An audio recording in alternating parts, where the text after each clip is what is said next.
I am in your mind! I am in your... Hey everybody, welcome back to the Honey and Absinthe After Hours podcast. We're your hosts. I'm Vincent, a background designer for the Hollywood animation industry. And I'm Janet, the ex-Disney artist turned independent creator, and this is a podcast about all things art, business, and whatever we feel like. Today we're going to talk about what's so great about being an independent artist anyway. But first, oh, is that a new haircut? Oh, have you gotten more tan? Are those on your cheek freckles I haven't seen before? You guys are looking great today, and you're going to have a really great Monday because you're listening to this podcast. And make sure to like, jingle, touch all our bells and buttons. Is it this way? This way. I forgot. Over there.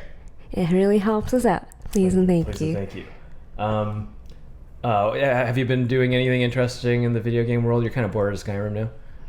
Kind of, yeah. Yeah? How many hours did it take for you to get bored of Skyrim? I don't know. Quite a few. Like 60? No, not that many, but I just finished the main quest and I was like, oh, that's fine.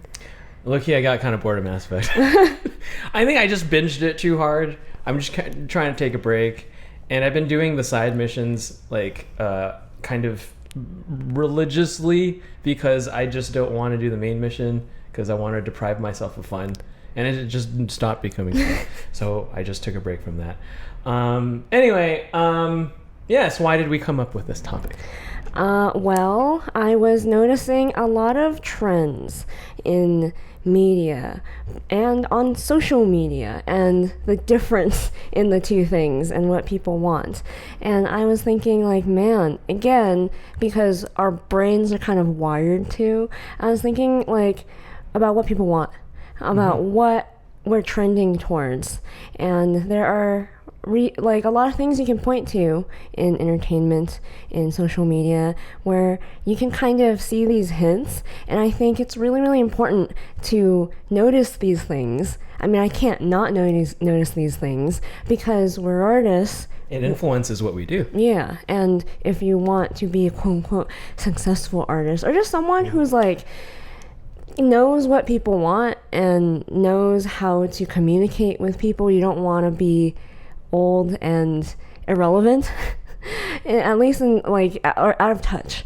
Right, it's almost like fashion, right? Yeah. You know, you don't want to be stuck wearing the same clothes from the previous decade. Same with art. You don't want your art to look outdated or whatever. So I just noticed a bunch of really interesting things in the past week or so that has happened. And these are all things in entertainment media that I just thought was really, really interesting to, I guess, point out. Mm-hmm. And the first one is, did anyone watch Wish Dragon? Oh, you've never heard of it? Oh, yeah, I didn't really know it was coming out either till the day it came out, and then I also didn't care because I was like, what is this B movie, Rhea? We tried to look just for reviews, just to be thorough. We wanted to see what are people saying about this movie. Couldn't find any of my favorite critics. Yeah, so how I found out about it was, I think, on Instagram, because I still residually follow a lot of either friends or people I used to admire in animation on Instagram, and I saw people talking about this new movie, and I was like, I have literally not heard of this movie my entire life. It's even worse because I was talking to my brother recently, and I was like, have you heard of this movie Rhea? Because there's this, do you realize there's this new Disney movie. It's it should be as big as Moana. Yeah. Like you should know about it. And he was like, no. He's like, what is it? I have no clue what that is. What's Rhea? So when I saw it, I was like, oh no, people are gonna think, you know how when you go on Netflix, you see sort of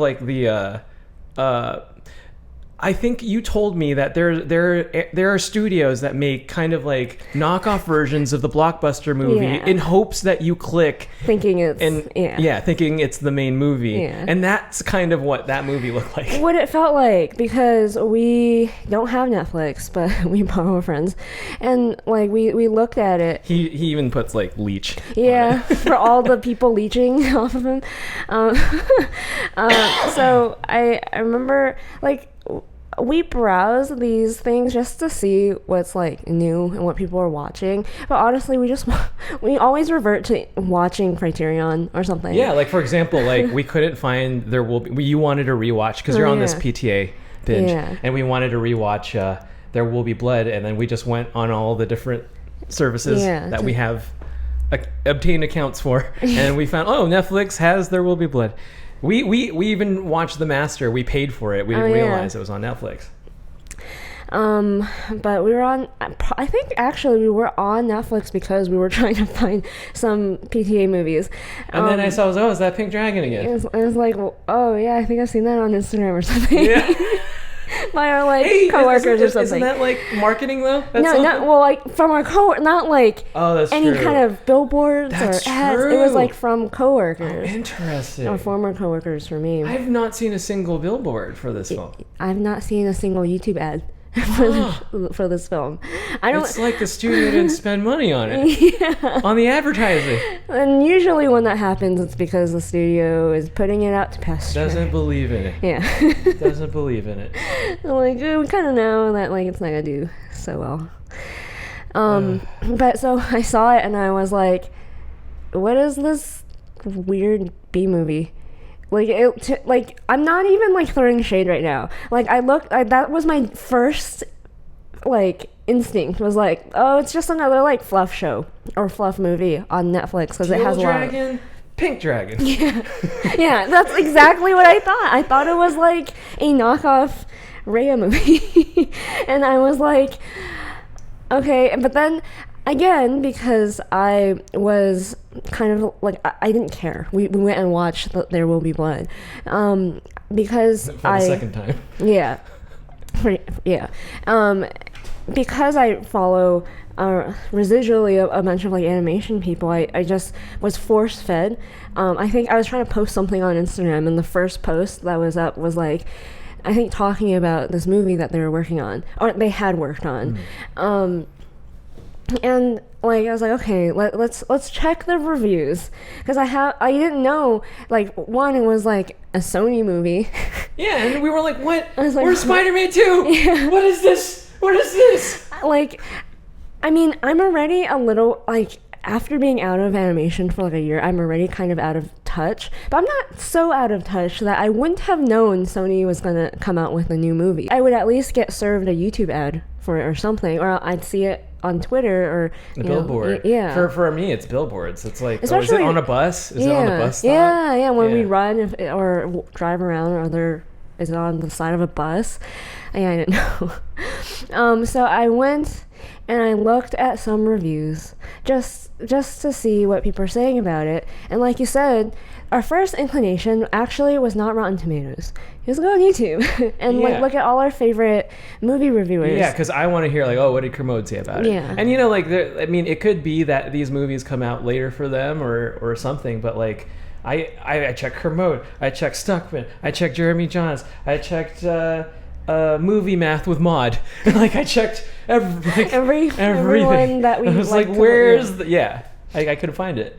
No, literally, no one talked about it, and I was like, there's kind of a rule in Hollywood where you don't actually want your movie to necessarily be bad, because bad is at least fun. Kind of to watch. It's so bad it's good, that kind of thing. You want the least thing you want for people to say about your movie, whatever you made, is that it was boring and unmemorable. It's worse to be boring than to be bad, in my opinion. And I've heard that said before. And I was like, that's not a good sign. That literally no one gave your movie the time of day. Yeah, man. And then... But it's one of those things where had there not been a pandemic, do you think, I think it would have been something that would have came out in theaters, no? Yeah. Yeah. But it's not even in theaters, I don't think. And that's a big sign, too, that the studio doesn't believe in it. It's not willing to... I think you have to pay, don't you? The movie theaters to be in the theater. I think it's a whole obstacle course that... studios have to go through just to have their movie. Yeah. That's why this whole streaming thing's so convenient for them. They just like, oh, we have a streaming service. We'll just put it down. Yeah. So then we went to Rotten Tomatoes because I guess probably in another friend's post or something like that, they were saying like, oh, we're so proud that this movie was the #1 streamed movie on Netflix over the weekend or something like that. And I was like, but no one reviewed it. No one watched it. Who's watching it? That to me, so this sounds like that person saying that sounds like what they told me when I was working on DuckTales. I don't know if I told this story before, but some productions have this like town hall. I forgot what it's called, but it's like a little powwow. Oh, it's a powwow. It's for example, like the scene from Office Space. Yes. where they herd all the employees like animals to the front, and then the main guy, the farmer, goes, hear ye, this is what's going on. Yeah, that's what that is. Deal with it. Also, everyone, it's birthday. Everyone pat yourself in the back. Yeah. Yay. It's Tim's birthday today. Oh, Tim! Happy birthday, Tim! Let's all have a tiny piece of cake. We care about you. That guy, though. But yes! We're gonna fire him tomorrow. Oh, tomorrow? That's tomorrow? Yeah. Okay, great. Okay, sure. Tim! Happy birthday! So that's how it goes. That's Hollywood for you. Yeah. Same thing. And so we had one of those, but show specific. So I go in, it's a boring like announcements thing, and then part of the announcements, they were basically patting themselves on the back, going like, everyone, this week we got an A+ review from Entertainment Weekly. Like, it's in the magazine. From Entertainment Weekly themselves gave us an A+. We're doing such a great job, team. And this... They didn't give DreamWorks that. They didn't give Sony that. They gave us our show, DuckTales, our show. They love DuckTales. Mm-hmm. And this is literally the first meeting I had to go to Monday morning after we came back from a convention. And being at a convention, one of the best parts of being a part of a convention is literally seeing people face to face. And again, it's part of this like putting your finger in the air and really seeing what the zeitgeist is watching, what they're buying, kind of what their priorities are. What they like. Right. Because I mean, they're not a great sample because they already love cartoons, they love comics, they love that kind of thing. But they're a sample that would spend money to go to this convention about cartoons and comics. Yeah. And then I would... how do I say this? I would ask them, did you know I'm a storyboard artist on DuckTales?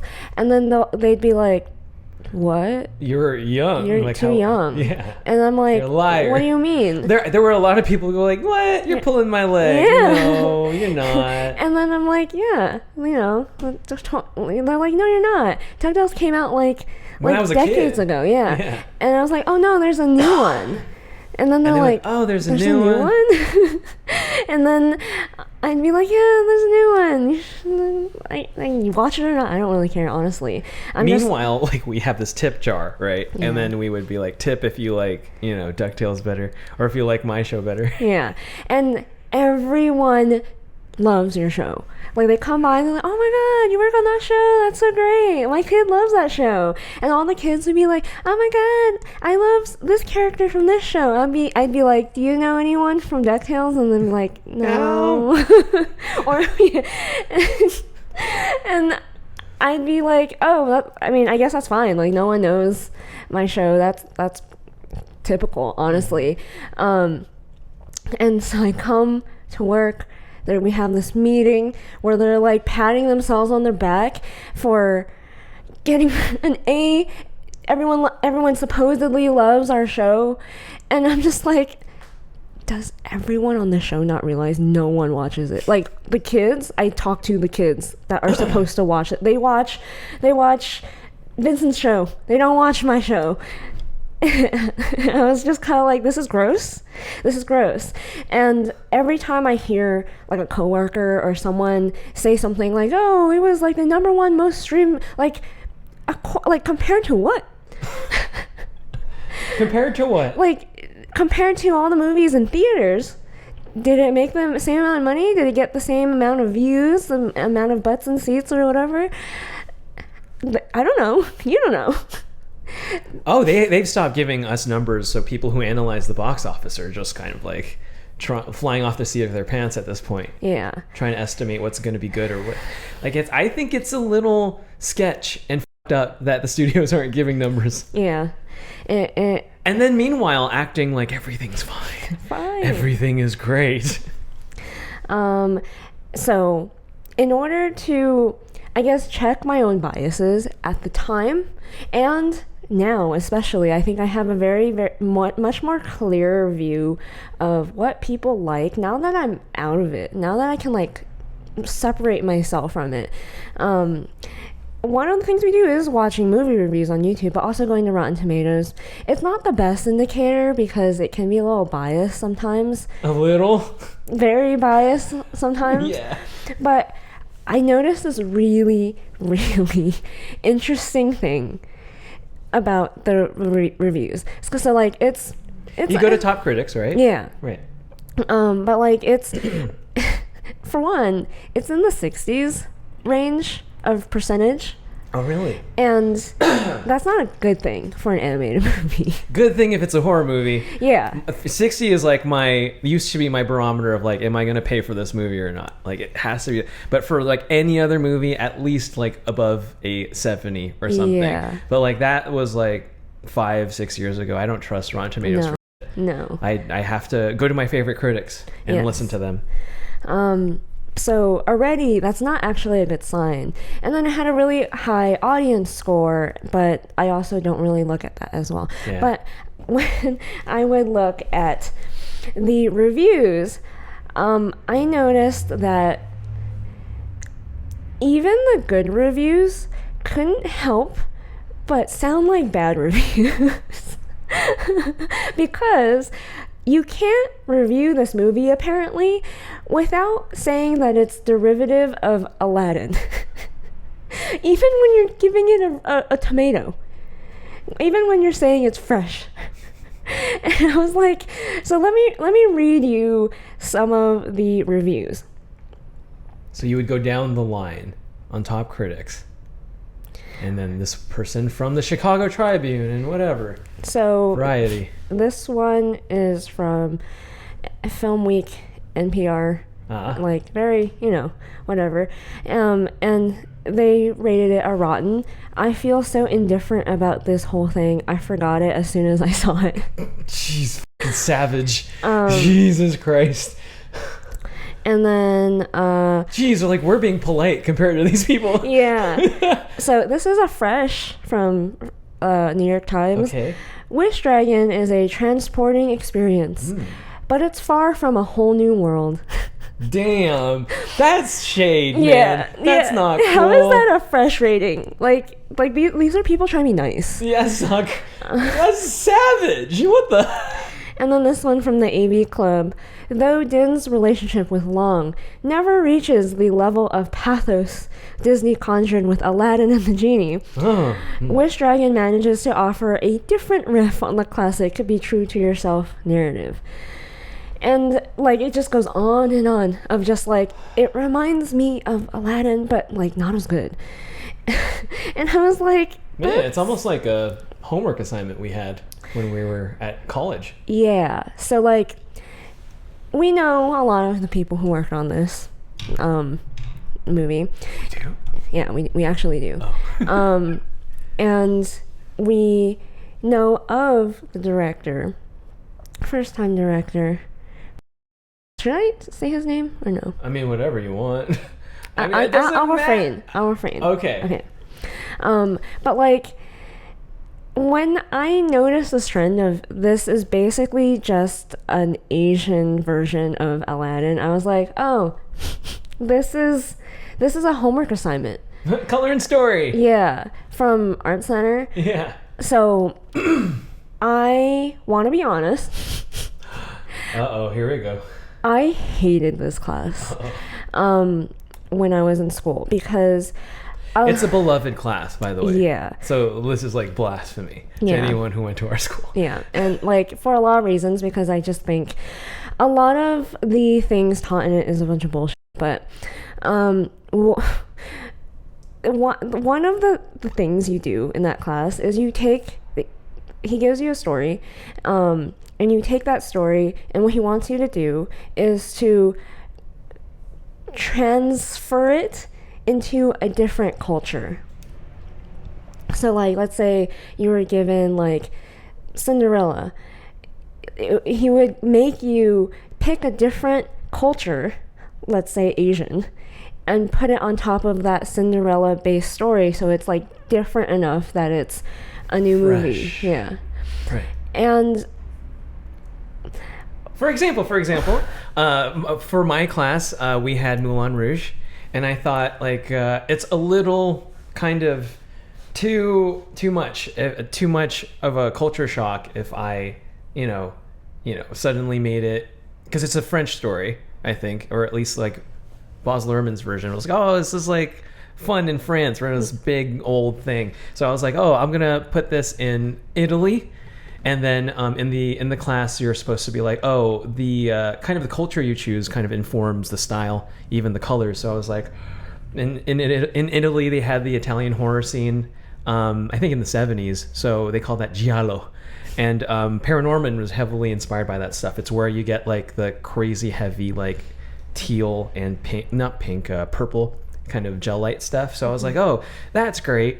But like other people, for example, for like, let's say I think there was one with something like Cinderella or Snow White, I think. But then like sometimes he would have you read the book, I think. And then you as an artist are supposed to interpret it and take it to whatever kind of culture or genre or whatever. Yeah, like it's not like an unspoken rule that you have to change the culture, but literally everyone does. And if you don't, most of the time he'll say like, you didn't change it enough. Right.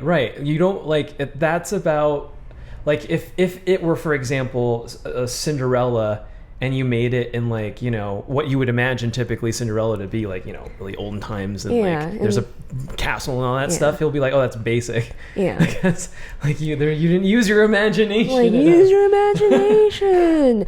Turn it Asian. And I interpreted that rule, because I didn't know it was a rule, as like change the story however you want. I didn't think it was necessary to change the ethnicity of the story, because in my head I was, and this is still, I stand by this, culturally, these stories can't translate to every culture. If you understand, like, you have to really understand the culture of a group of people, which is why it's so, I guess, quote unquote, problematic to do that. If you, like, I feel like it's more genuine to write a story about a certain culture of people instead of take a European culture and translate it into like Chinese culture. Yeah, make no mistake, we're not making like the typical lefty argument like, oh, it's like racist or whatever. Like, I don't know, that's for you to decide. But for me, it's like, if the story is written really like truly because like it's in the perspective of this culture, then it's sort of like you're doing a disservice to it by just haphazardly changing the culture into something else just because you're that desperate that you're not able to create your own idea. You're just gonna, take something, bastardize it, and then be like, it's a new product, everybody, it's a new product. Hey, everybody, look, it's a new product. Bye. And, like, we know that the director is from Art Center, and then I was like, oh, typical. Oh, darling of that class, I think. Yeah, oh yeah. Oh, big darling of that class. It's really frustrating. The teacher would never stop showing this dude his work. Oh my god. like what I hate about the teachers who really wanted to like show us Hollywood and animation stuff is like they put these people as like the pinnacle of what you can achieve as an artist. Right. And I know, like, these are just misstep pieces from animation. This is no I don't want that to be the pinnacle of my achievement, of like, that is my God. Like, shouldn't we aim higher right? than like literally people who are still alive? We're like our peers at this point. And in that class, instead of doing what you did, which is appease the teacher. Yeah, that's the smart thing to do. That's the very Hollywood Vincent thing to do. Like, oh, you want that? I'm gonna like really think about it and then put some Hollywood pretentious cinema bullshit in it. And you're gonna fucking love it. And he loved you. Yeah. That's for that. He hated me. He hated me because I refused to do that. And I was like, you know what? Instead of that, how about I do certain little tweaks and twists to the original story, and like, because I wanted to be a story artist at the time, I was like, instead of just changing it into another culture, which I think is a bunch of bullshit, I'll make the story into like a different kind of story. I'll tweak the story and then like remake it. That's different enough, right? And then he just like, what did you change? I'm like, what do you mean? What did I change? But this Wish Dragon movie reminds me a lot of that class, and the main criticism that literally everyone has for Art Center. Art Center directors, specifically. Yeah, specifically. So, like, if you're not aware, Zack Snyder... briefly attended. Michael Bay. Briefly attended. Tarsem Singh graduated. Did The Cell with Jennifer Lopez, right? And then, this director. And they all fall under the same trap, I think. Even when I watch, like, for example, I gave that new Justice League recut by Zack Snyder a chance, and I was like, I don't know what people are thinking. This is like 5% better than what Joss Whedon did. It's like when you play a video game that like has like CG textures that's like slightly better. It's like it has like slightly better edits, but like not really, because you know how Zack Snyder would like take forever on just somebody just walking. Yeah, just slow mo for the sake of slow mo, and just like gratuitous, like gratuitous beauty. It's not, yeah. Look at the debris and the explosions and the blah. The heavy chiaroscuro on the face, to the point where it looks kind of artificial, like they drew it on your face. Yeah. They drew shadows on your face or something. Everyone's criticism of Art Center has always been style over substance. That's all you guys do, style over substance. And I was like, can you define style over substance? Because I think I remember a person who, like, I tried to explain this to her, and she was like, that's a bunch of bullshit. There's no such thing. The visual appeal is more important than the content of the idea. When you're watching it or just consuming it, you can feel the priorities were about polish and about presentation. Yeah. Us Art Center people are all about presentation. Yeah, which great for music videos, great for commercials, anything short, but not great for movies, because the main focus of a movie isn't, for certain genres, isn't the visuals, it's story, which is why Pixar's famous thing is story is king. Yeah, that's why we love especially their older movies. Yeah. Not for all genres, but like a lot of Art Center people or directors, they want, to make a big blockbuster Hollywood movie, not, visual experimental movies. So when we're talking about like blockbuster Hollywood movies, it follows a certain formula. Art Center tends to lack that. And honestly, lots of directors who tend to come from like commercials and music videos, they get this idea that like it's an easy transition into like narrative storytelling, which I think that's why a lot of ad people suffer when they move over to telling stories, movies.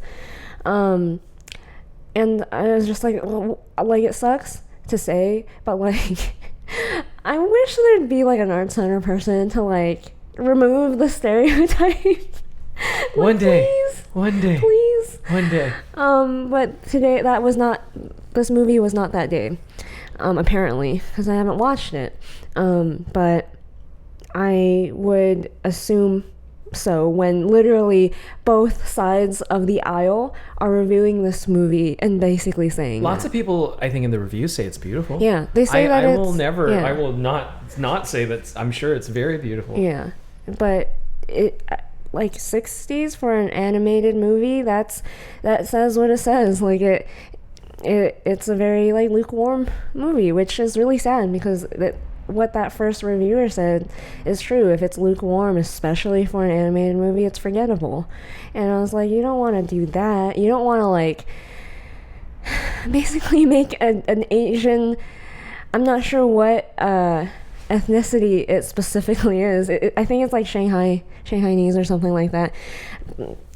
Translate, but like it's basically Aladdin. I'm like, you can so lazy, so lazy. What is it about the psychology of these people that you want to say? What is it? What are their problems that like, even though they're on like the other side of the world, that we as people in America could relate to? Like it's that type of stuff. Yeah. Instead, Aladdin. But like beautiful. Really beautiful. Like different. Pink dragon Aladdin. Yeah. Not blue genie. Pink dragon. And so, because we're on this topic of like trying to take a certain story and move it to a different culture, it really got me thinking about Mulan. And I always wanted to like really go on a rant and explain exactly why, as a Chinese person, it does not work. And I don't care like how many other Chinese Americans talk about it, unless you are a Chinese person who's from mainland China.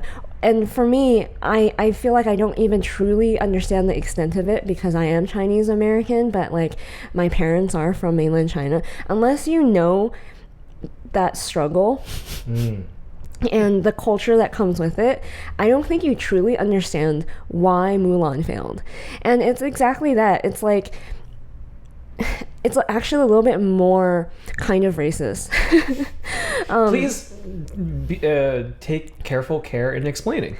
So, the original folklore of Mulan is about family piety. It's about, like, in Chinese culture, family is really, really important, but not the same kind of like Fast and the Furious family. It's more like you as the daughter or son have a duty and responsibility to the family. And in this day and age, that's a little bit difficult for a lot of people to swallow because of, feminism, all that stuff. But that's literally part of the Chinese culture. And you can't get rid of that just because of whatever, especially when you're pandering to Chinese people for their money, because this folk tale is like Cinderella. It's like the story of Santa. Like, everyone knows it's precious this. To them, yeah. Right? Oh yeah, I think Santa is a good explanation. Like, you're a kid, you know the story. You know the story, yeah. Everyone just knows the story and the moral or the point of the theme of the story. So when you literally change the essence of what this is, how disrespectful does that feel? It's like Santa's in Hawaii and like in the summer. Yeah. He has dogs instead of reindeer. You're like, It's a flying trailer. It's just like wrong all across the board. Especially when you sell it to me as like, this is Santa, the story you grew up with. This isn't Santa. Yeah. But also, if you didn't know, China loves stealing intellectual property. Oh, they do. And like piracy is a thing, like really, really popular over there. So like the failure in like trying to pander to China, thinking that you're gonna get their money, they're not giving you your money to watch your movie, unless it's like an event. That's why like Chinese people, they go to movie theaters because it's an event movie, not because like they want to watch a movie. Like think Avatar. Yeah. Think those big event movies for them. Marvel movies, huge in China. Yeah. Well, some of them. The ones they allow to show. Like apparently, like Tom Hiddleston is their type. So Oh, Thor yeah. and Loki movies do really well yeah. there. So when you take Mulan and you give her magic powers and she's suddenly like this martial arts master from birth, like, literally apparently. Ip Man. Yeah. Except she didn't have to go through the training. Yeah, I like watching Ip Man train. Those are like some of the best parts, and then like he beats the shit out of people. Yeah. But no, she just comes right off the gate, Ip Man. Yeah, it was like a child. And she doesn't protect her family. She protects the emperor. That is actually not okay. Is that for real? Yeah. Really? Yeah. Apparently. Yeah. That was not in the original, man. No. The whole thing was like to protect her family. Yeah, that is like the point. The father-daughter struggle, that type of thing. Yeah. And I was kind of like, that's so offensive to Chinese people. So like it did poorly in, I guess, the West for different reasons. And then it did really poorly in China because you just were just so disrespectful to their culture. And on top of that, like, you thank Xinjiang for, the place of the concentration camps. And like, it becomes a big deal in the West. China doesn't want you to even know that place exists. You realize that, right? So when you do that, you put this on the map. This is what everyone is talking about. It's like the worst nightmare for China, who's like very about like censorship. Yeah, like, they're let's like, keep these informations away from people's. So that is like the worst case scenario, literally, when you do this. When you literally just take any old story and then translate it to a different culture. It's just, it can look really, really disrespectful, and you just don't win. You just can't win with this. It's just sad. But another thing that happened this week, people were basically shitting on the upcoming new Indiana Jones movie. Oh my god! Because of obvious potential problems.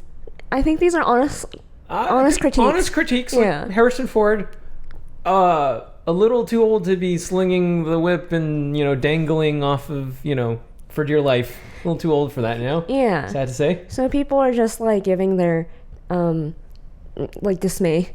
They're looking at it and like, man, I don't want this movie to be bad, but it looks like it's gonna be bad. A movie none of us asked for, I think. Yeah. And honestly, I thought it was gonna happen, but like it was gonna be recast. Yeah. Yeah, that's what I thought. Like I always fantasized Indiana Jones would be like our James Bond, like the West James Bond, where you just recast Indiana Jones and like you just make whole new adventures for him, and then it could go on for like a million movies. But they, Harrison Ford, I still got it. He still got it. Apparently. he signed on and he wants to do it. But the director didn't take it so well, James Mangold, and he really got into it with a bunch of Twitter people, or maybe a Twitter person, and it didn't look good. It reminded me, it's sad when you see stuff like this, because I really like his movies. Instantly lost respect for him as a person. Walk the Line, Ford versus Ferrari, Logan. A lot of great movies. I enjoy his movies. But, like, this happens very often, where if you're like me or like you're really into Hollywood, you're really into movies, we're just constantly disappointed in the artists who made the movie. Separate the art from the artist. I just constantly, especially when you hear insider stuff of like, oh, this person's not that great to work with. Yeah. I mean, I'm pretty good at separating the art from the artist, but it does kind of like spoil the experience a little bit, knowing that like this is from the mind of a dick. Yeah. So I want to read you some of the tweets that he tweeted at this person, railing against this person, because he was really salty that his movie was being criticized basically in the first week of production, which honestly, that's a tough position to be in, you know. But I mean, you're doing an Indiana Jones movie. What did you expect? Yeah, people are gonna have opinions. Harrison Ford isn't the spry young man he used to be. So he starts off like this person basically shitting on the movie, or like just criticizing like the potential of the movie, and Mangold says, "Yeah, that's a kick-ass studio. Congrats on the Batman statue and the jar of corks. So how about you let me finish my film and then bitch all you want about it in front of your vinyl bricks lit by your fancy bounce light, and maybe don't call opinion, in quotes, news." And then I was like, how... This is like epitome of the Hollywood asshole who's shitting on the YouTuber for being a YouTuber. These are the people you're going to work for, young students who want to work in animation. This is how they think of you. Yeah. You can't possibly stand next to someone like him. You're just some stupid... insect. Yeah, person in their basement making YouTube videos while I make art. I make films. I make films. You make trash for the rabble. And like honestly, it's not surprising to me that, you know, someone like him is like that. This is like very typical Hollywood behavior, even if you're not at the like status level of someone like him. You've made some, but like it like these are people you're talking to, dude. Yeah. Like, oh, way to show everyone, literally everyone, how highly you think of yourself compared to these people with fancy bounce lights. You know, ironically saying fancy bounce lights. Another one that he said, like, because this goes on and on and on. He throws a tantrum, or that's what people are calling it.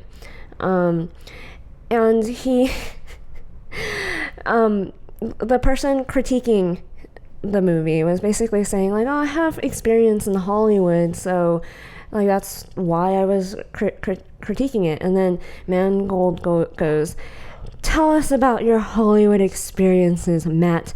Give me some titles of your work so we can be on equal footing. Oh. And I was just like, oh my god, I can't stomach this Hollywood elitism. It's like again, like I said before, like I don't like it when Tom Cruise goes on his like tirade to his staff. And I if I were there, the studios are relying on us. We're gonna pay for their college education.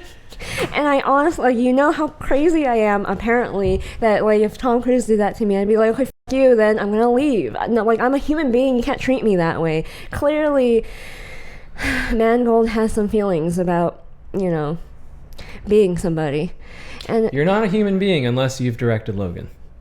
You're not like allowed to criticize him or to stand on equal footing to him because you're a nobody. You're just some guy on the internet. And I was just like, God, way to be an Hollywood asshole. Way to really like lose my respect for you. And like, it sucks. You think like the people you're gonna work with one day won't be like that, like, and the thing is, like, they won't necessarily treat you like that if you work with them, but it's the kind of thing of like when you go on a date with someone and like they treat the waiter bad. Mm-hmm. And it feels gross. Like when I see people like yo. looking down on normal people, I go like that. Who the fuck are you? Who the fuck are we? Like we're nobodies. Still, it doesn't really. I don't really chalk much up to fame, and I just thought like, man, that's something. You guys really think you're something. But then it's something else that happened this week. Oh, it just keeps on going. Just keep going. In the Heights didn't do so well. Nope. No one watched it. Well, it came in second next to The Quiet Place Part 2. Which is 3 weeks old, man. Yeah. 3 weeks old, I think, at this point. Like, that's not good. It's not good. That's really, really not good. And like, to me, because like honestly, people were complaining that like it was marketed as a woke movie. I don't actually think so. Yeah, it just seemed like a response to La La Land. Like, we're gonna do one like in this area with like, you know, more diversity, but like hipper music, you know, not pandering to Hollywood blowhards, just normal people, and like it just seemed fine. But like, for example, for I think 3 episodes we talked about like, oh, you know, when you listen to music and you look at the Spotify or Billboard charts, or when you pay attention to the box office, what are people? What's the zeitgeist? What are people thinking and feeling? And when I see that. The Quiet Place has legs, and the people they didn't really even watch The Conjuring because like they just wanted to watch The Quiet Place. And what that tells me is like if people want to go to movies, they want to go for thrills. I mean, like maybe a movie like maybe In the Heights is just way too late.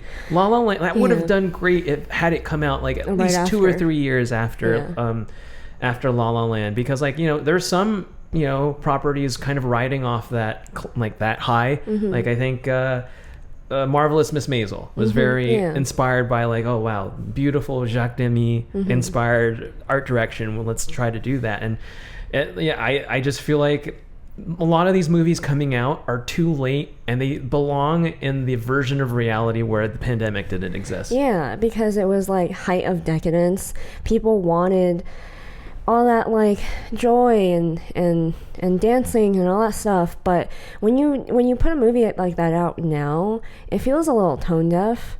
I'm not sure I'm not saying people want like gloom and doom, but like maybe not so like sugar and candy. And yeah, to me it just seemed like tone deaf, and interesting that like people would rather watch The Quiet Place. Original idea came from this Krasinski's head. And not basically West Side Story, but not West Side Story because Steven Spielberg is making West Side Story. So, yeah, I just thought, when I saw it too, I was like, is this just West Side Story, but not? Like, why? You're making yourself look like just a knockoff of West Side Story. I don't know. I'm sure it's its own thing, but still, it's like the priorities of people just aren't to, you know, watch a feel-good thing. They want that the thing that they can't have at home. I'm sure anyone can watch like a fun happy sugar pop movie at home, but like you go to the theater, you go to the experience, the lights are really dim, and you want to be like shook or shocked, or you want to be like on the edge of your seat, and I think that's what people want. So we'll see. I think it's a good time for horror movies, man. Yeah, I think so. I honestly say, okay, so here's my predictions and or my hopes for Hollywood, if any of you producers are listening, is you go cheap, you go super fucking cheap, and you make a shit ton of comedies and you make a shit ton of horror movies. Yeah. And you're gonna fucking ride out the losses from the pandemic. It's that easy. We already have too many problems. Yeah. Let's get away from it. Let's do what we're supposed to do and make people forget. And then on top of that, I have been really interested in the Spotify charts after I talked about them recently, and I've been really paying attention to the Spotify Viral 50 charts, because I was mind blown by some of the people that were popping off. They're from TikTok. Yeah, man. I was like, wait a second, these people, like, and you'll see it on like YouTube too, they'll make like a behind the scenes making of the song, and then behind the scenes of the music video, and then they release their music, and I go like, this is like one guy. Yeah. Like not signed to a label or whatever, and like they're getting huge traction in the Spotify charts. So like people are really liking this independent, indie driven, individual driven thing, both in like, you know, the box office and in music and stuff like that. And I'm really starting to notice that. And like I started talking to you about like style trends, and like if we don't want something like Wish Dragon, if we don't want something like In the Heights, where are we moving to? And I'm really starting to see this trend of this like lo-fi, made in a garage, like look. Like if you're doing art, they like 2D instead of CG. They like 2D animation instead of like slick digital CG animation stuff. They like stuff shot on film and Super 8 instead of digital cameras. The Zoomers seem like they're really into like feeling like whatever they're consuming, they can do it too. So like they love music videos shot on VHS, and then like now there's a huge trend. Almost we saw the Meg Thee Stallion music video, and it was like shot on film. The what you call that, Bruno Mars song with Anderson .Paak, the advertising was shot in Super 8. So we're moving to this more analog world, and like psychologically it's really interesting that like I feel like the 2010s were about teams and coming together. I feel like we're moving towards like the story of the individual, to the point where like we were having this interesting conversation where like whereas in like people are leaving animation studios and basically creating like a Cartoon Network-esque or Nickelodeon-esque cartoon on the internet, and it's working fine, but like there are people, for example, like was it King Science, who like is just like their own little animator, does his own music videos, I think, and like I think kids are really into this idea that like I don't even have to work for Hollywood, whatever the fuck that is. I can literally sit on my ass at home and become famous like this. And I think that is the most attractive thing for kids these days. Like they understand they could bypass all the Hollywood bullshit. They don't have to deal with producers or your executive. Like they can just go from like, I make these like kind of rough around the edges cartoons from my home, but people enjoy them. So who cares? So who cares if it's not Disney? People enjoy it, so whatever. I'm having a great time, and I think that's we're gonna see a lot of that in this coming decade, I think. And what sucks is so for like film and music, people are using things like film and Super 8 and stuff like VHS tapes and stuff like that for their music videos, for their movies, and those are the ones that are like really beloved by the kids. And then on the art side, there's TikTok and there's like really rough around the edges animation. Like these kids are just going super viral because they're putting their hand-drawn animations on TikTok. And I noticed I experiment a lot with social media because that's kind of my job now, but I'm not like afraid to like to do something new because I think it's all bullshit anyways. So I will put like my animations up, stuff that I'm trying out. I'll put up my traditional art, I'll put up my digital art. I noticed this really weird thing. On TikTok, people really respond to animation, like my 2D stuff. And like that's honestly how we got to like 100K on TikTok.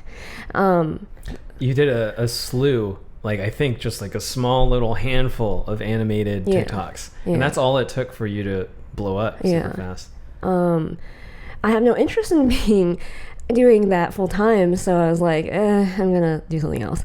But then when I would put the animations on Instagram, no one would care because there's a huge generational age difference in the people who use the two apps. At the time, it was mostly like Gen Z using TikTok, and Instagram is mainly millennials. Millennials are quickly becoming lame ass, just boomer parents. No one likes millennials anymore. I mean, they never were cool. They were never cool, but like now it's official. Like we're parents. I'm 30. It's sad. If you're a millennial boasting how great Instagram is and you're on TikTok, you look like a fucking old person. It's like James Mangold looks like an old person yelling at YouTuber or whatever. So that I thought that was interesting. And then I would post my traditional art on TikTok, Instagram. Honestly, both apps like it. Both demographics like it. Digital art, millennials really like digital art. TikTok hates digital art. They and I was like, that's interesting. There's a huge divide there that like millennials like pretty, slick, professional. TikTok likes traditional, rough around the edges, analog, done in your basement, whatever. And I was like, that man, and like if we're going this way with art, I'm really down for it. Down. Yeah. Like we were born to play in this decade. Like we were like we are not about slick. We are not about pristine. Yeah, even though we went to art center. And like we're not about that shit. We're all about the wabi sabi, baby. Yeah. So again, even more evidence is piling up for me of why it's such a, I think, the perfect time to go independent, especially now as everything's opening up. But a lot of people have fears, pros and cons to either staying at the studio or pursuing a studio job versus just doing your own thing. So I wanted to talk about like fears and then cons and then the pros.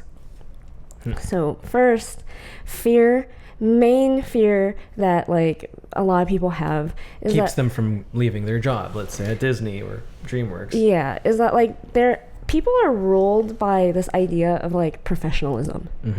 They think like people only care about me if I am somebody. So I need to, this is like the natural path that like at first I need to get a job as like the lowest person on the totem pole of like a studio. And then once I climb that ladder and I get some, I don't know what it is for each individual, but you want some kind of title that tells you, okay, now is the time. You finally have the validation from Hollywood, from all the people to go make your own art, which is truly what I believe what most people want to do when they go into Hollywood. These people want that status so badly. They're so ruled by their professionalism or their perception of professionalism that like even when they do something that should be completely for yourself, this is like your side project outside of work, let's say it's Instagram, let's say it's YouTube, that kind of thing, they can't help but still shill, like all their content is shilling for animation in Hollywood. Like that boggles my mind because even when I was working, the last thing I wanted to do was to make more animation art in my free time. Because if you are anything like me, you have projects you want to do, you have your own things that you're interested in. You could literally fill your time to do anything, but they choose to make animation-centric stuff. Whether it's like a YouTube video telling you, oh, animation's so great, or whatever. Industry-centric. Yeah. Like Hollywood. Yeah. Right. And I know, like, I really was thinking recently, I was like, why do they do that? That's like the last thing that interests me if I wanted to do something for myself outside of work. And I realized it's like, oh, they're so ruled by this idea of like status and people only care about me because I work at Disney or whatever title that they have, that they are trying to get views. Like you fall as a YouTuber, you're trying to you fall into a trap of I want likes, I want views, and they think like, well, I actually want to do this. I actually have these other side things that I want to do. I want my own show. I want this or whatever.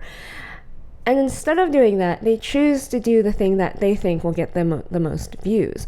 So to me, what that's saying is that like you don't believe in your own original content and ideas compared to the status symbol that you have. That to me is sad. Like that, if that's your fear of like not doing, like I know literally all our peers, especially the ones that work at Netflix, all they want to do is to pitch a show and have their own show at Netflix. Everyone is dreaming that. I don't think they want the show, like to be on the show. If they could have the one thing that they really, really wanted right now, they want their own show, and which is why. But they want the legitimacy of saying, "Oh, it's a Netflix show." Yeah. You see, it's not just some YouTube show. It's not an independent thing. Yeah, and I was just like, wow, that's sad because once you become a creator, once you become someone that like puts. In a way, you're vulnerable. making yourself vulnerable by putting your art out there, and like you worked hard on this animation, you worked hard on this music video, you worked hard on this video, whatever, and it's an original idea, it came from your heart and your soul and everything. You don't want to see it bomb. No one wants to see their baby bomb, but they can't handle the fear of that potentially happening because no one cares about you and because you are just your title, and it doesn't have any like name behind it. It's not like produced by Disney or whatever. So you really have to lean on your own merits. Like, you have to be honest with yourself. Will people care? And that's scary. Too scary, apparently, because literally no one does that. When like you can literally be doing this with your free time. Why would you shill in your free time? It doesn't make any sense to me. I mean, I feel like I do that constantly, just put myself out there, and I have like, it doesn't get easier to put your YouTube videos out there. It just stays very like, it gives me anxiety, honestly, every single time. But when you have to come face to face with whether or not your video bombed or if people like it or not, it is what it is. Like, criticism will come, and the only thing you can do is to move forward past that and be like, okay, it sucked, that's fine. I'm gonna try better next time. Try and incrementally get better. They're so scared of whatever, like being vulnerable and putting everything on the line, that like they can't handle that bombing, so they just rather make sure like this will get views. And I think like, man, if that's a fear of yours, maybe you shouldn't go independent. Maybe you are better off safe in the studio system, the Hollywood system, because then you can kind of blame your movie bombing or your show not doing well on other people. Yeah. That's another thing I noticed about this whole Wish Dragon thing, that I really felt like people were drinking the Kool-Aid. And what I mean by that is no one was saying it like it is. That like it's a nothing movie, like people don't care even to review it. And like the critical reviews, you have to take that as much as you take the positive reviews. Like, I don't want to make a piece of art and just close my ears to is it good or bad. I would like to know if someone thought it was bad so I can do better next time. And I saw people basically going like, oh, people just didn't get it, or like, oh, it's fine, it was like #1 streaming, it was fine. But people where? Instagram. Oh yeah. Like, you know, again, with like seeing people's posts about it. And like they were like just kind of like patting each other on the back, again, very similar to the whole like Entertainment Weekly wrote about us kind of thing. And I was like, no one, that's not a good thing to drink the Kool-Aid. And it reminded me of the first time I realized I was in the Hollywood cult. And was when I realized like I might not be capable of being unbiased about this job anymore. So I was at DreamWorks when the Trolls movie came out, the first one. And I remember thinking rationally, this is just a Trolls movie. This is a movie they made to sell toys, literally, because the Trolls are such a beloved toy. Let's bank on nostalgia. I knew that rationally, but like, studios do this thing when a movie is about, or a really popular they think is going to be popular TV show is about to come out. They throw parties, they give you cupcakes with a little character's face on it, they give you cookies and swag and all this. Posters. Yeah, free posters, statues, toys, all the things they'll like give to you because they want you to feel special because you worked at DreamWorks or Disney or whatever.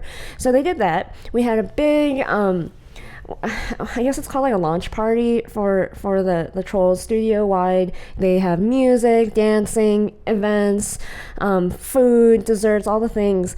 And I remember thinking, coming home to you and being like,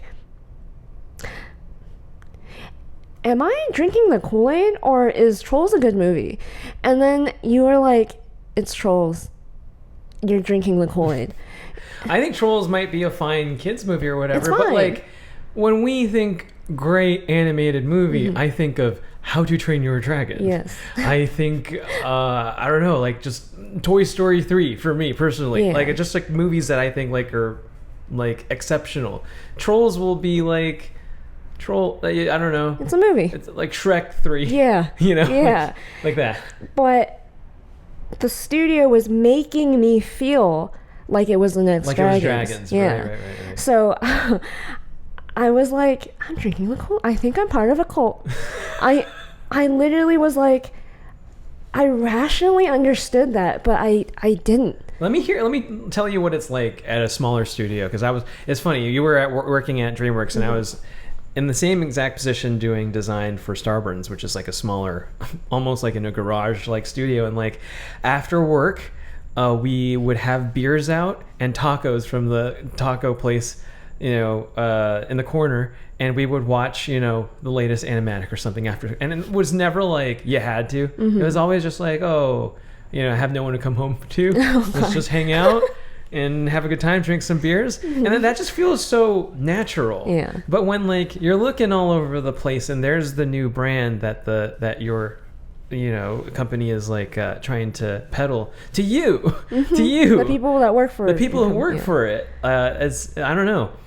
I think I had the same criticism for people who review movies, that like I don't think it's right to bribe and color people's opinions, especially critics, having free tickets to Disneyland, or like here's a statue, here's a shirt, here's a hat, here's exclusive access to this thing.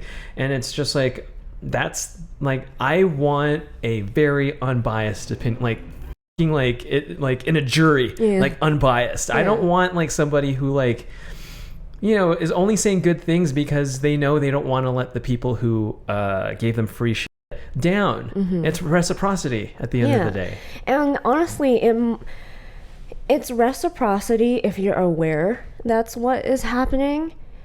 It's straight up kind of borderline propaganda when I was experiencing it, because there's a part of me that like believed it, but I was like, this can't be, this is Trolls. Like I need to have the proper expectations for to know if my studio is gonna go under or not, or if I should like dust off my resume and like go apply somewhere else. Like that kind of stuff's kind of important. But then they were really selling this Kool-Aid, and like that's the thing. Like I was seeing the cognitive dissonance in real time, I think, on social media, as people like not understanding why people weren't like talking it. Like honestly, I think the people who watched Wish Dragon are animation people and animation hopefuls. I think literally everyone else doesn't care. Like I think Gen Z didn't watch this movie. Fool, they're watching Demon Slayer. Yeah. They're so stoked for season 2. Or like let's go. The new season of My Hero apparently too. Right. And I'm just like, I think your only audience who cares are literally people who want to work for you, and that's really, really sad. It's like Human Centipede. Yeah. Face to butt. It's just like all like just in a circle, in a big old circle. and like, what's crazy to me is like they would rather like protect their own egos again, like with the whole like, oh, I'm too scared to like really put my on the line and put out my own original stuff even on YouTube, because I'm too scared it would bomb because no one will care, because who am I or whatever. And like people are so scared of that, and they will self-censor themselves. They will even if they were to do that, if you're too scared of like what other people will think of you, you're not going to say all the things that you're going to just say things to please other people. And again, like, it just seems like this wish dragon thing was a very, like, typical story. It offends no one, but it also doesn't, like, say anything. Doesn't challenge anybody. And that's why, like, you see, if you've noticed, a lot of people on Instagram and Twitter, specifically Twitter, will have, like, all my opinions are my own. They don't represent the thoughts of my employer or whatever on their bios. And I go, like, is that not obvious? Like, this is your personal Twitter account. Why? I'm not entirely sure why you had to put that in your bio. Of course your opinions are your own. Are you afraid of offending someone? At work? Yeah.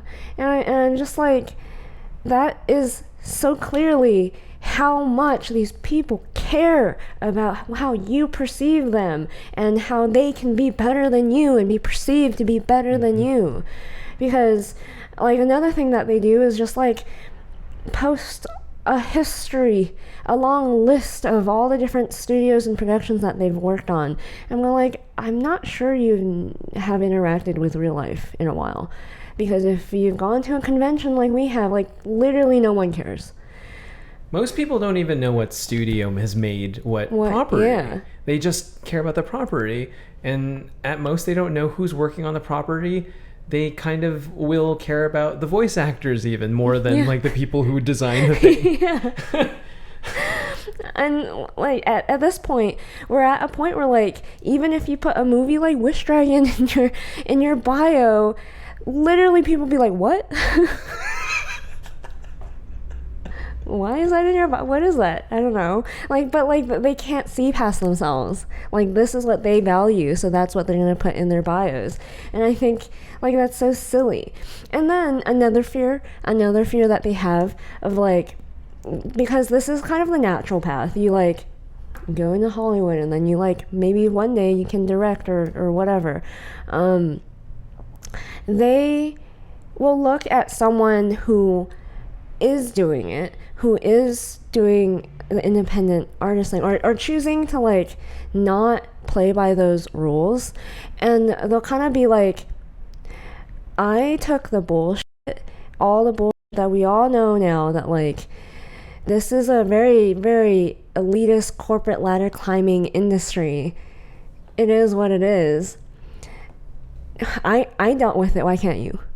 I can grit my teeth and deal with the drama. I can deal with the gossiping.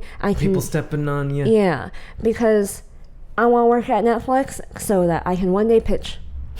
And maybe they'll give me a show. It'll be worth it. My life would be worth it, finally. And think about when you finally do have your show and it's out. Like, will it be worth it? You know? Yeah, that's the thing. Like, I've seen too many times when, like, the show just turns into something else. And then maybe, I mean, for all I can tell, looking at the look on their faces and what they show when they come to work, it's worth it to them.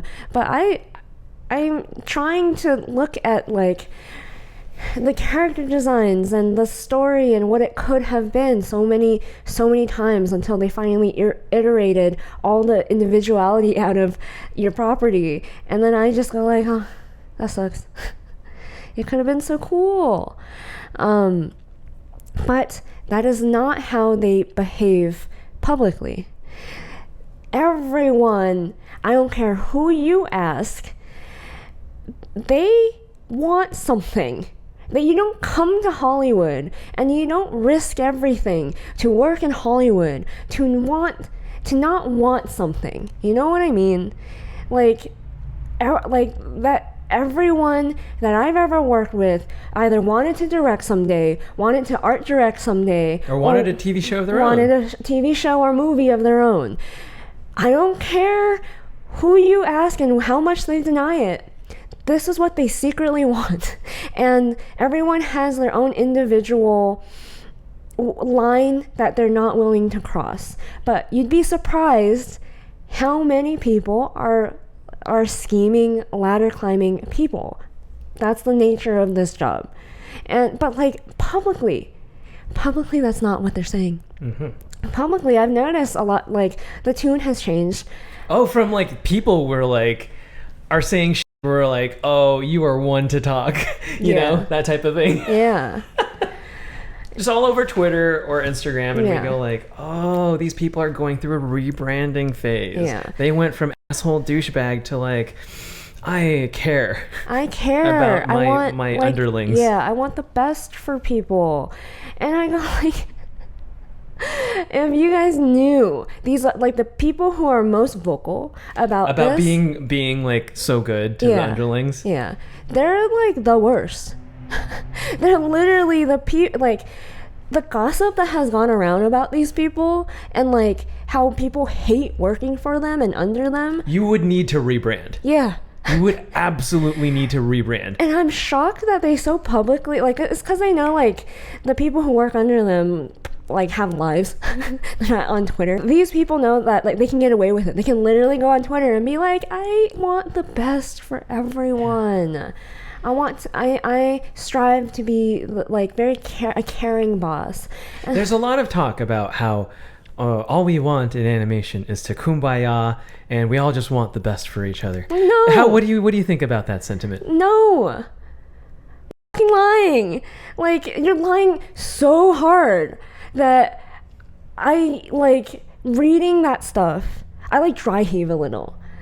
Like, you're really trying to convince a whole new generation of dumb, naive people that you're good, that you're holier than thou. They specifically target people who are easily, easily impressionable, I'd say. Yeah. That type of thing, because they know, like, they can't fuck with people who know their history. Yeah. But they're, good thing there's always a new group of art graduates. Oh yeah, every year, every semester. And they have a whole new chance to like rebrand to a whole new group of people. Yeah. And I'm literally sitting here like saying, if I had known that, like, at least tell me what I'm getting into. At least tell me that once I get into this industry, people are going to gossip behind my back. They're going to step all over me to get ahead. Everyone is out for themselves because everyone wants a show or a promotion. No one's going to give you the time of day unless you do something for them or you have some sort of something they could take advantage of. And they're literally going like, no, we care.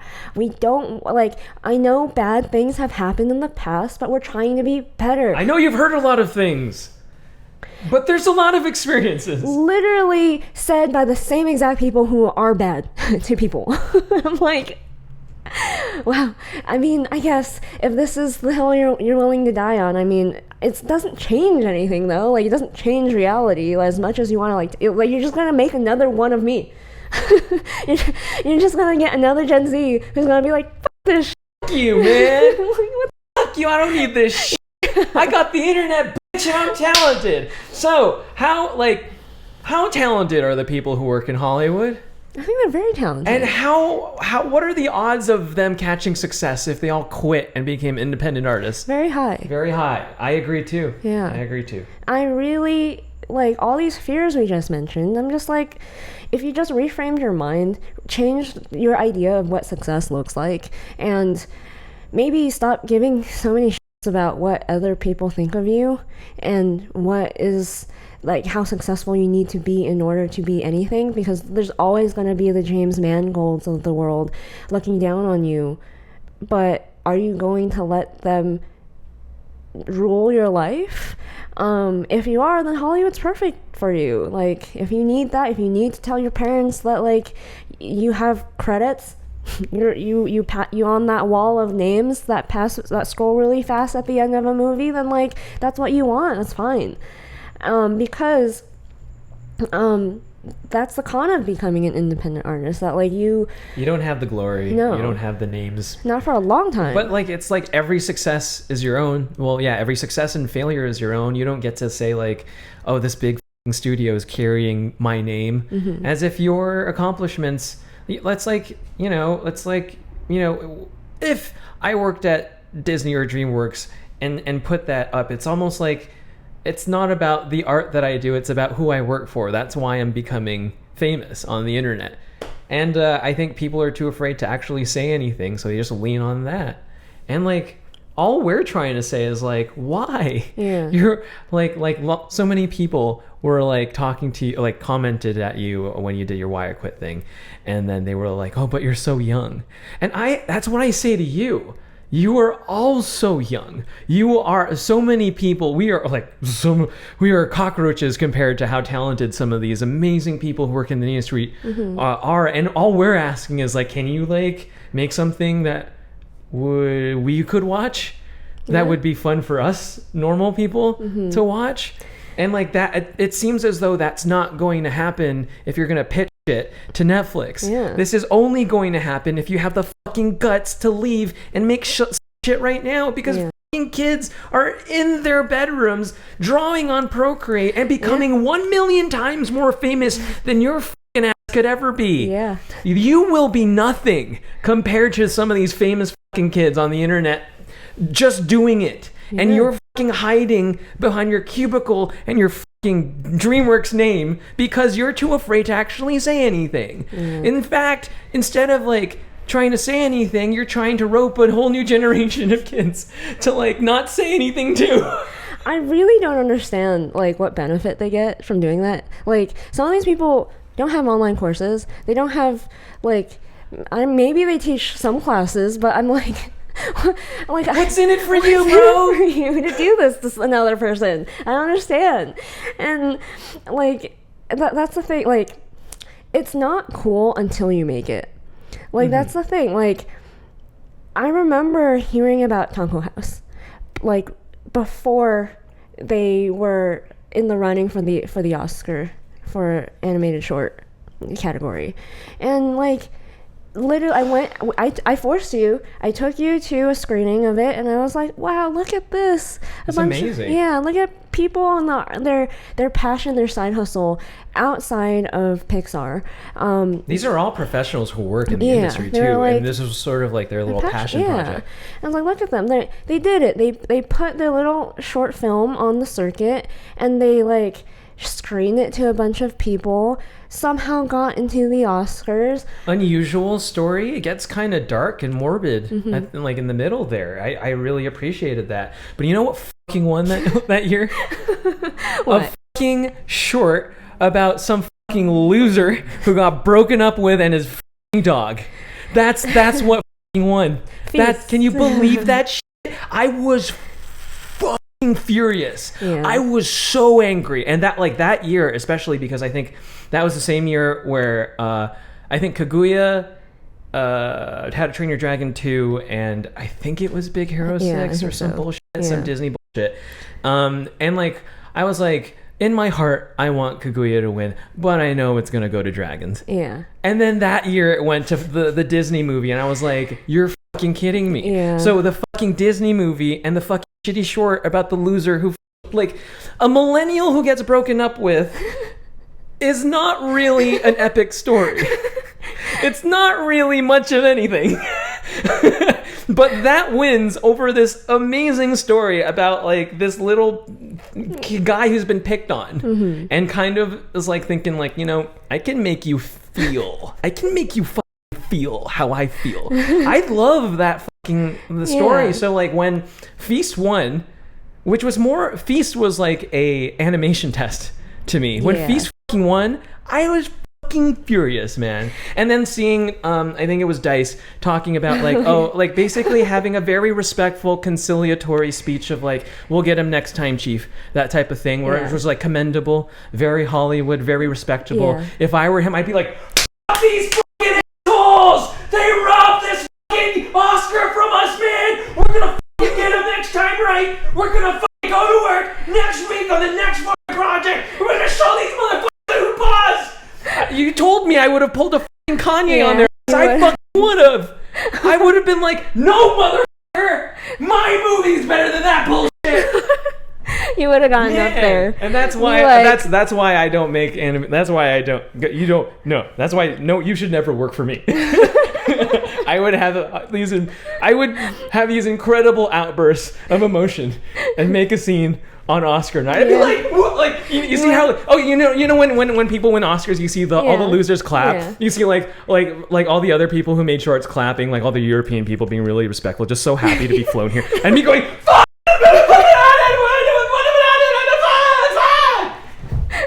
It's the reaction. They always have the reaction of the losers. It's so fucked up. They have the reactions of the losers because I think they want to see. They want the drama of course. Of going. Yeah.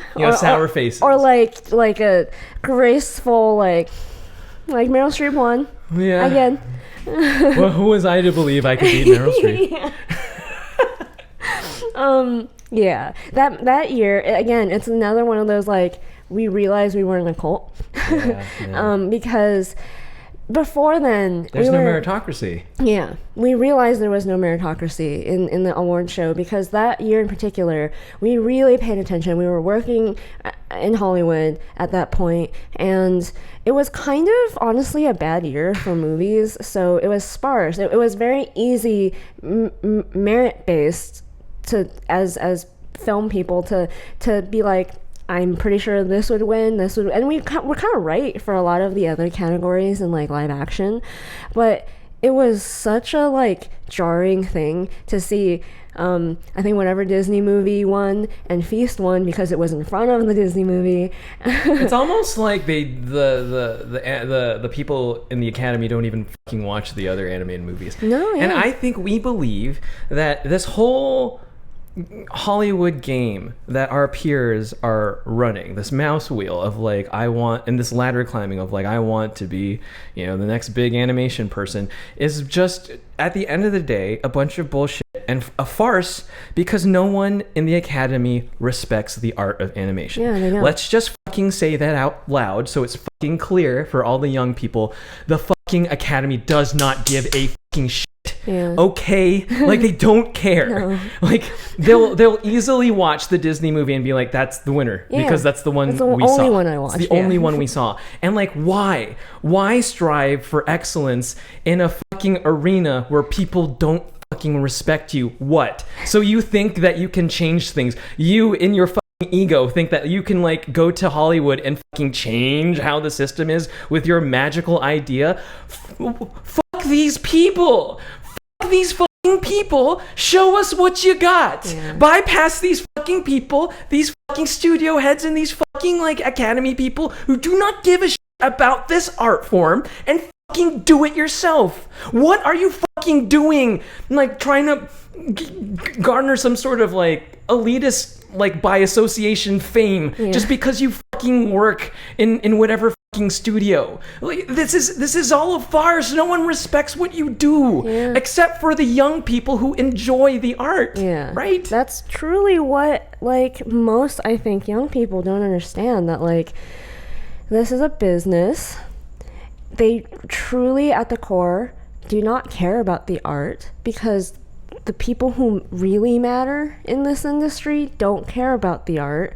The executives don't they want to make money. They don't at the end of the day, it's a balancing act. At least it used to be. Now it's truly all profit.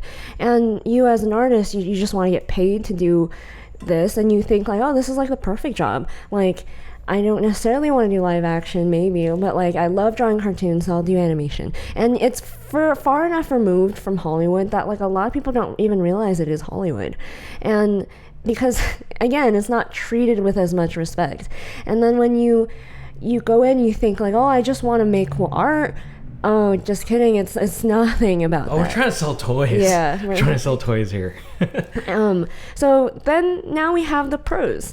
So the pro of becoming an independent artist is that though you don't have the respect, you can do whatever you want. Mm-hmm. You call the shots, and you can literally do whatever you want. I don't know why a lot of people choose to show for Disney. You don't have to answer to the industry. You don't have to do that. Yeah. You can do whatever you want. Your dream show, your dream job, you literally can put that on YouTube right now. If you like some guy made like a anime Star Wars. It took him years to put it on YouTube. Like, it's amazing. And when I say you can literally do anything and be anything, That's actually so important to me after I realized what Hollywood is, because you can't actually do a lot of things, like especially with like in animation. Especially there are age demographics, there are style things, whatever's in vogue. You can't show that, you can't do that, political things. Yeah. And like one of the biggest ways to illustrate this is everyone, I'm telling you, you are not revolutionary if you've thought this. Everyone goes into animation thinking, I want to make an anime. I want to make a adult, like a older skewing audience show that's maybe like 15 to 21, maybe. Yeah. Basically anime's demographic. Yeah. They go like, we shouldn't just make movies for kids. We want to branch out of this stereotype of where we just make cartoons, we just draw for kids, and why can't it be a little bit more like anime? Why can't it be touch on really deep topics, that like human topics that appeal to everyone, not just 5-year-olds? Universally throughout decades, like these stories about lots of anime about loneliness, about loss, about like these deeper things like betrayal, like friends betraying you, or and that type of stuff where it's just like, in animated stuff in the US, it's always about family, it's always about caring for your community, which is like what we're about. But like I just think like let's broaden the horizon so that maybe like we can make something that, I don't know, people can take a little bit more seriously. If this is all we make, kids cartoons, then that's all people are going to perceive us as, these drones who make kids cartoons. The thing is, you are not the first person to have this thought. I am not the first person to have this thought. I definitely thought I was when I was like a teenager. There are plenty of people more talented than us, more experienced than us, who still can't make this happen. I think almost every pitch to Netflix by a artist is going to be some sort of weird like 14 plus property. And they're like, no. Because you have to like please the investors and the executives who want maximum money. A proven track record of like what works. And like, oh, we don't do that, we're Disney. Oh, we don't do that, we're DreamWorks. Oh, we just don't do that. Do you have a proven, like, that's why they're like buying up properties from like webcomics now. They want a proven audience. They're so scared to take a risk on any individual artist or idea or whatever. And you are not going to change that. I am not going to change that. Hollywood has been this machine for years and decades. There are certain rules that you kind of have to abide by, and it's really, really hard to get something like Avatar: The Last Airbender. It's really hard, and like even then, you try to replicate it again, it might not work. Like Korra. Or even like the next seasons of like Voltron and all that stuff. It's like when Gen Z has a taste of real anime. Right, all the fake anime like Voltron is just like passe. Like when you actually watch like One Piece or Naruto, tons of people suddenly discovering Naruto. It's like you can't go back. How could you? But if you're... that stuff is like desperately trying to emulate the magic of those properties I just mentioned. And the Academy thing, this anime thing, this idea that I had, like, this is kind of my thesis in school, that like I want to make cartoons that are for a different age demographic, because there's a hole in the market. Everyone can see it being filled by anime right now. I remember watching Demon Slayer in theaters with you once the lockdowns started to ease up, and looking around and thinking like, oh, this is where Rhea's audience went. You watch this movie, I see. And that's the thing. Like, I realized after 4 years is not gonna happen.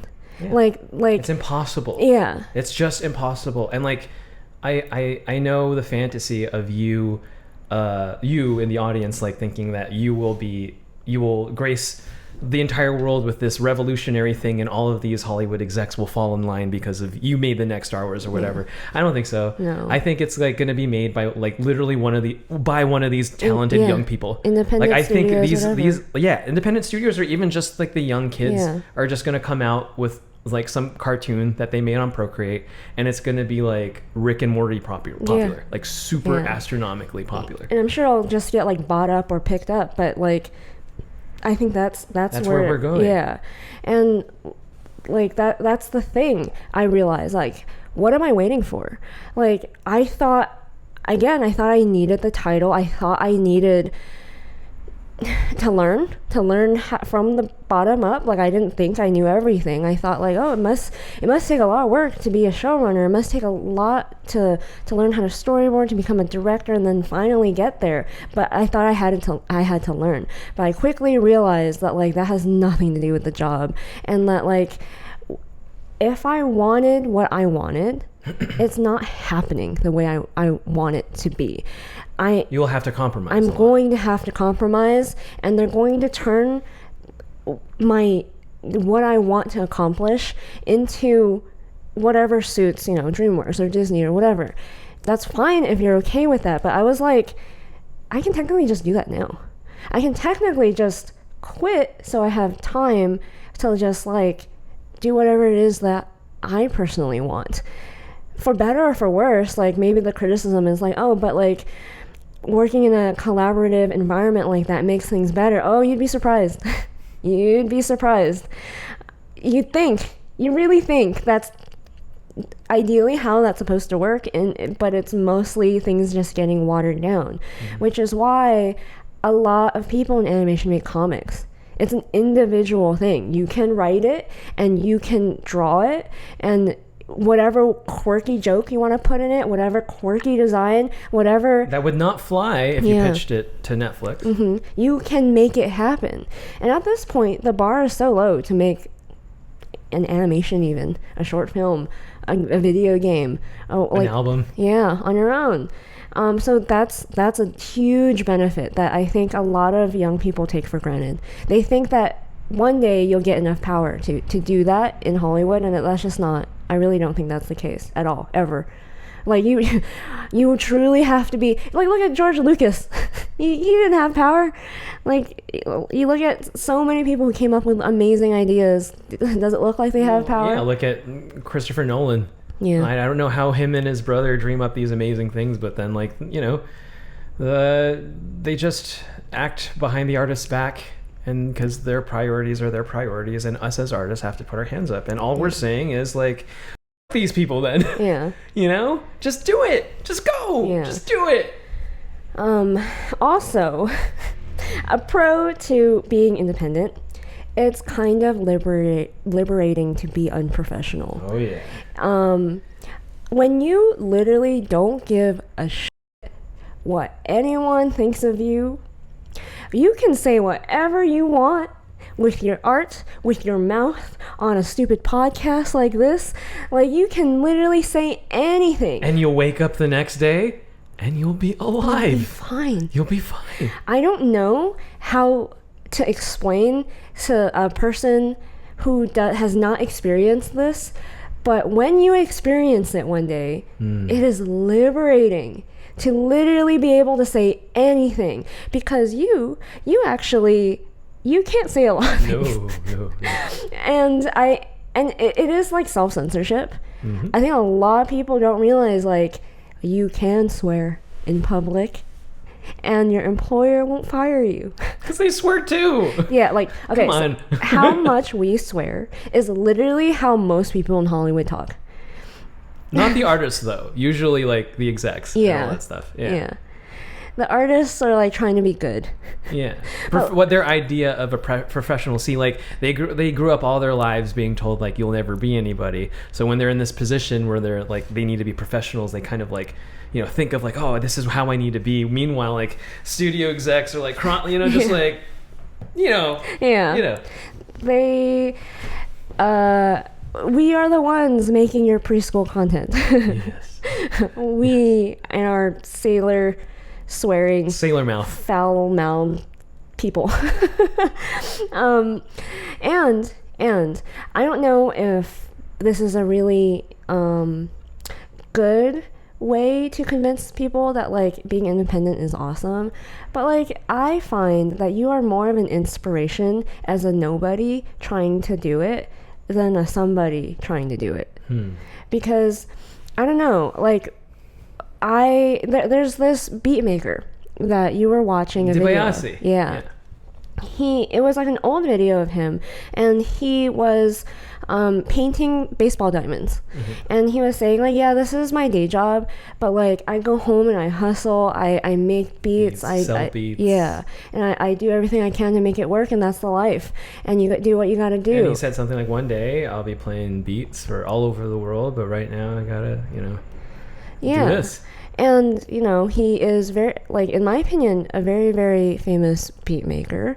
And to me, that is so much more inspiring to me than, like, some person who had, like, the backing of Hollywood. So, some person who had a title before they did something, finally. And, like, it goes back to, like, the save the cat thing. Like, it works. It works. Like, you come from nothing, and people don't care that you got it. They care that you tried, and they're inspired by you by just trying. Like, there's so many times when I feel like Hollywood people have this like thing where they're like, maybe people will care if once I have this title, once this movie comes out, I'll do that once I'll make a name for myself. Yeah, right. And I go like, you realize absolutely no one cares.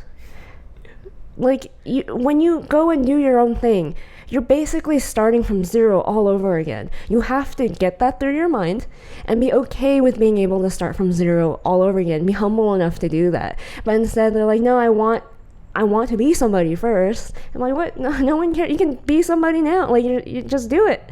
Just do it. Just do it. Really, truly, like, we're waiting. Yeah.